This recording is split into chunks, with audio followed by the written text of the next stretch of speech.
In my 30 years of being in this business, one thing I can say is change is always happening. We're currently in an election year, which creates a lot of uncertainty in what's going to happen in the marketplace. We have a change of seasons, which children going back to school are feeling a lot of uncertainty. And we also just had a change in interest rates. The 30-year fixed rate mortgage is currently at 6.56%. So what has that done? It's given buyers maybe even a little uncertainty, but a lot of joy because their buying power has just been increased. But it's also created an uptick of the buyers that are out there starting to look at homes because they can now buy because of that drop in the interest rate. So what can they look forward to in the months ahead? There's been talks that the feds are going to get together again and possibly drop interest rates yet this year, another time, maybe even in September and into 2025. Is that going to happen? I don't know. None of us know. We're in an election year. There's a lot of things that are happening in our economy right now. So there's that kind of uncertainty. So what should they do? I would say my best piece of advice is if you can afford to buy a home with the current interest rates, buy a house now. Because what will happen is if the interest rates drop even more, that means the buyers are going to increase because there's people that are going to be able to come back out into the market again because they're going to be able to afford to buy when the rates drop to a certain level. That's going to increase your competition.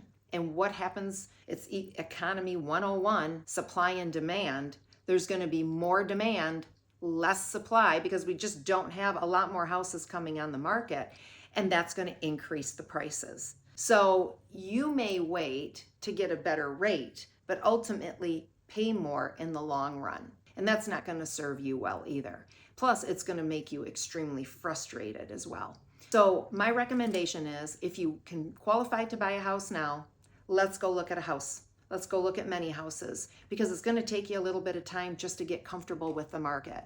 It's very rare when somebody goes out, looks at the first house, makes an offer, and gets that house. It's always better to even practice writing offers, if you will, because that's what's generally going to happen. You're not going to feel comfortable throwing everything at a seller to get that house that you fall in love with first. You're going to make some mistakes, maybe hold back a little bit more than what you should in order to get it. And so practice does make perfect in that scenario. So I say, let's get out and start looking. I enjoy looking at houses with buyers. It's fun. The other thing, sellers. If you're thinking about selling and think, you know what, I think I'll wait till the spring market. Don't wait because this fall market is going to be awesome. And the best thing about selling in the fall months is that you only deal with the serious buyers. Think about it.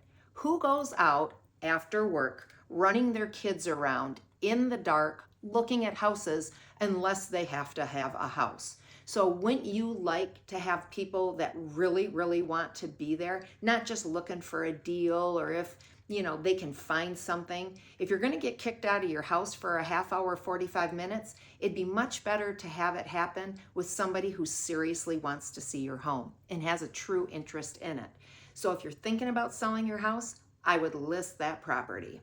So that's my tip for the fall market. Stay tuned because there'll be other changes along the way. I hope you enjoyed this month's newsletter. I hope you are well and had a fantastic summer, and I hope to talk to you soon.